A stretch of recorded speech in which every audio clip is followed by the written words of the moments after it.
Alright guys, hello my YouTube family and friends, welcome back to another video. This is your girl Miss Bev, or should I say the lady or the woman? Oh my god, it's so beautiful out here. So windy and nice guys.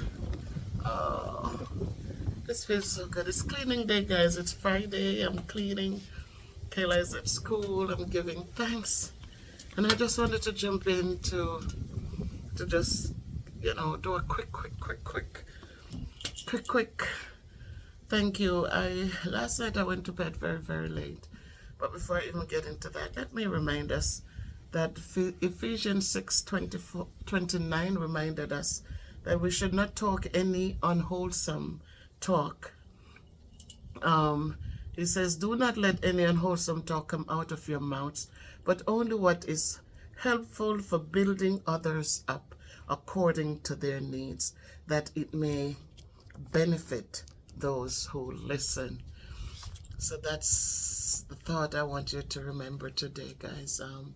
Just let us always say, let us speak sweet words, just in case we have to eat them, but also so that others who are listening will benefit as well. The last night was tough. I was up. I tried to sleep, but then I got up and I was sitting in the living room for a moment as it relates to the soup kitchen.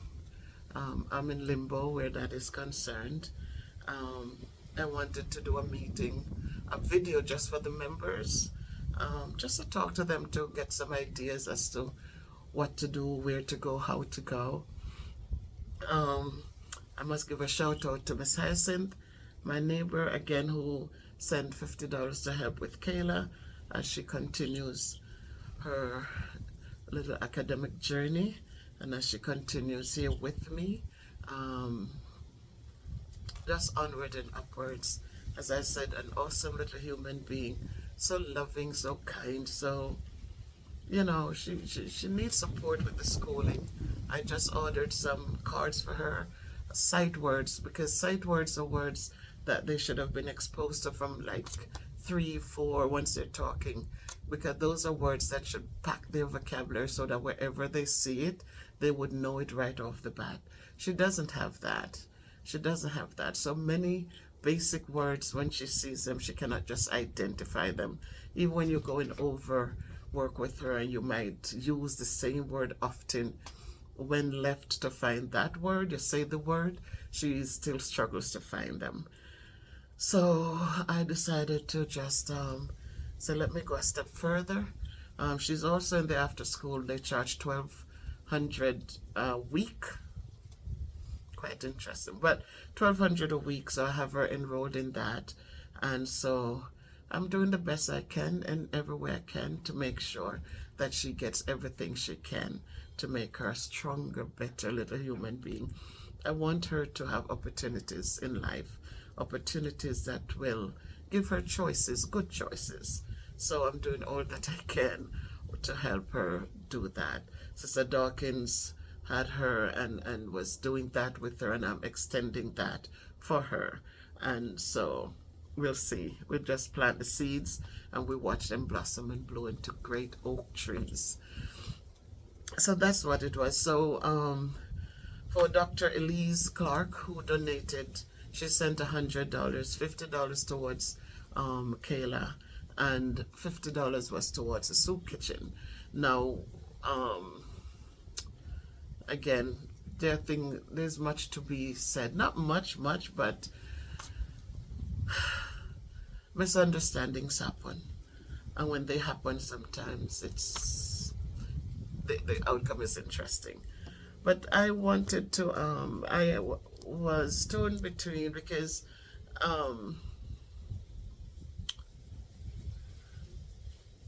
I just don't know what to say. But blessings, everybody. Blessings to one and all. And I know somebody spoke about the cost of funerals in Jamaica, so I'm just going to divert from the soup kitchen. Dr. Elise, the $50 is still there for the soup kitchen. I just am torn between, I don't know yet what's going to happen. As we know, Bev Brown has been going through a lot. And so The soup kitchen is on pause for now. I was hoping would have cooked on Sunday, and then the 2 days this week, which would have been Wednesday and Thursday. We used to do 3 days per week. That didn't happen. I did send the funds, but then things happened, so the funds were returned. So we'll see how that works out, because that was something I really wanted to continue with, giving back to that community. But we'll see. And Dr. Elise, I keep saying I should send you an email. I started writing the email, then I stopped. But I will send you an email to explain further. So with that said, let me talk to the person, or let me share with the person who mentioned about the cost of funerals in Jamaica today. Again, this is not about just returning residents. This is about people abroad, and some people in Jamaica who, a lot of times, we have families who are struggling. They don't have what to eat or drink. They don't have where to sleep. They don't have what to wear. We turn our backs on them and we continue living our good lives. But then when they pass away, we come, and because of our status, we don't want to be embarrassed. So we go in and we pick out the best casket, and we choose the best program that they have to offer. And we kill the fatted calf and goats and chicken and fish. And we have the biggest send-off, while the person, while they were alive, was that they were hungry many nights, right? Hungry, cold, sometimes rain falling, and where they're sleeping, getting wet, while we lived in our nice spaces, and we did well, and we drive our nice cars, and we do. So which is better? To make sure somebody eats and drink a good meal when they are alive, to make sure they get to sit in the sun and get some sunlight in their bones, to make sure they get a little shower, a little bath, even once a week, to make sure those little things, conversations take place, just to remind them of some things that you did in the past. Forgive all the negatives and just remember some good times and share them and laugh out loudly. Or to wait till they suffer and die, then we come and we do the grandstanding. Who is it for? Is it for them or for ourselves? Because they're dead and gone. They don't even know what's going on, because they're rotting, they stink. They don't know what's going on. They're gone. So we have gone. This is the only culture that I see when people die. It's a big feast. It's a big old party.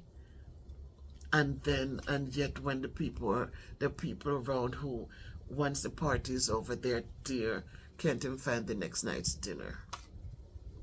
What is it? What is a funeral? What does it mean to us? What does it mean to us? Some of us were abroad, and we the only time we show up in our cut out backs and our big spike heels is when people pass away. And while they were alive and they would bake something, oh, no, send it come get them because this and that. Or sometimes I pick up the phone, or sometimes just turn on the back. And then when them dead come and, we want this, we want that, we want limousine. I remember when my mom passed away, and I guess I'm strange, because there are things that some people look at for, and I remember that my sister, I know she watches the videos, and she was ordering a limousine. And I said, sis, limousine for what? We're driving down from CT. At the time I had bought my first brand new 2013 RAV4. So we had a nice vehicle driving down. So it's not like we were coming and we were, whatever. But, we would have to get down to New York, as congested as it was, then to pass the funeral home where our mom was. to go all the way over to where she lived if we wanted to ride to the funeral in a limousine. For what? Oh, mom is dead and gone. Who are we doing this for? We want to go to in limousine to go do what? Where people say that, oh, they came in limousine. Oh, no, I'm not like that. I'm not that person. So my sister, I hope it will be a laugh out loud moment for you as we remember this. So I said, no, we don't need the limousine. And she didn't fuss. She said, okay, she took it off the bill. Because if we notice, funeral homes are big money makers these days. Huge money makers. I was looking at, is it Linda Della Penna? I was looking at their website last night as I was thinking of talking about it. And I was looking at the packages. And you see the grand vehicles that I guess you choose one of that as part of the package. How much millions you're going to be paying for a dead person? It's not about the dead person. All of that cannot be about the dead person. It has to be about our ego. What we want people to walk away saying is the biggest funeral in the community ever. While that person died needing a little cup of clean water to drink. So guys, listen, life is such that, you know, we tend to forget when we get to certain situations in life. Some of us grew up in poverty in the country areas, never have exposure to some things, and then when we get a chance to go abroad and we start experiencing things, we take it too. Remember, all of this is vanity and vexation of the spirit. That's what Solomon said. He had everything. He had everything.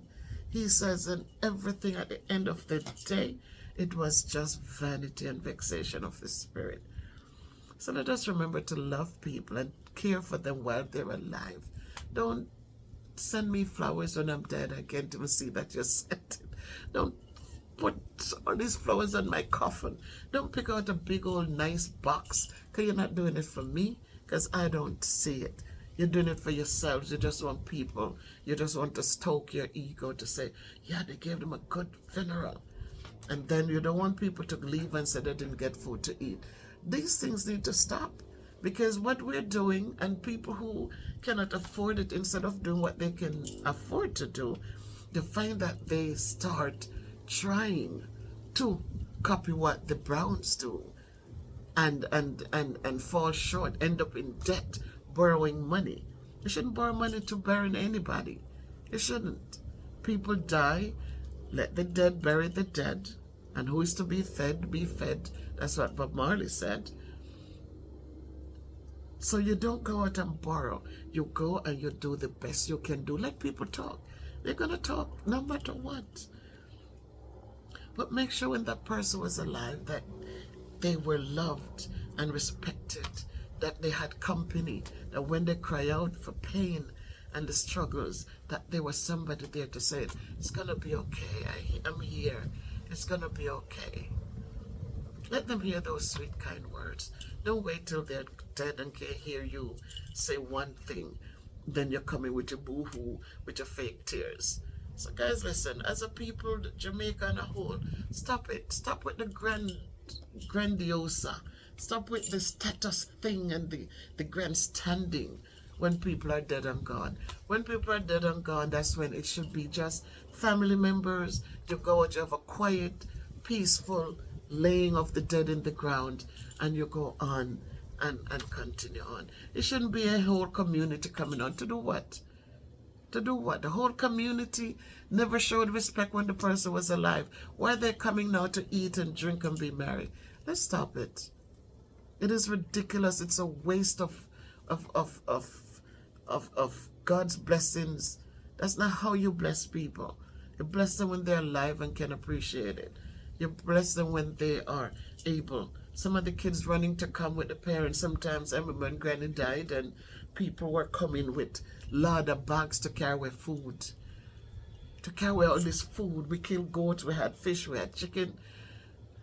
And people were coming. Some of them get up past the bag and come back. I said, I left. I didn't even stay after Granny was laid in her sepulchre and it was sealed. And I was just grateful to God that everything was fine and Granny's laid to rest. You know, I just rejoice that Granny lived that kind of life, that people appreciated her so much. And that's the only reason I cried for Granny is when I heard how people spoke about her kindness to them. That Granny never lived a selfish day in her life. Granny always looking out for those in need, those who were sick, the kids who would leave school, and instead of them hanging out on the street corners, Granny would go, and for whom she could, she'd buy a hammer, a saw, and a plane. And she said, go learn a trade. That's what Granny would have done. And so my heart was happy. My tears were tears of joy. Just listening to people recant how she was to them, things she said to them. I remember my cousin when she went away to Stets. I didn't get to go. I didn't have anyone to support me. She had her mom and dad.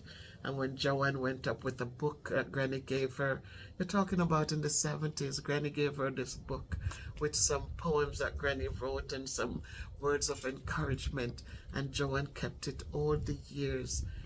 Granny died at age 96. And she kept it because it meant much to her. So Granny wasn't lacking. People loved her. They visited her.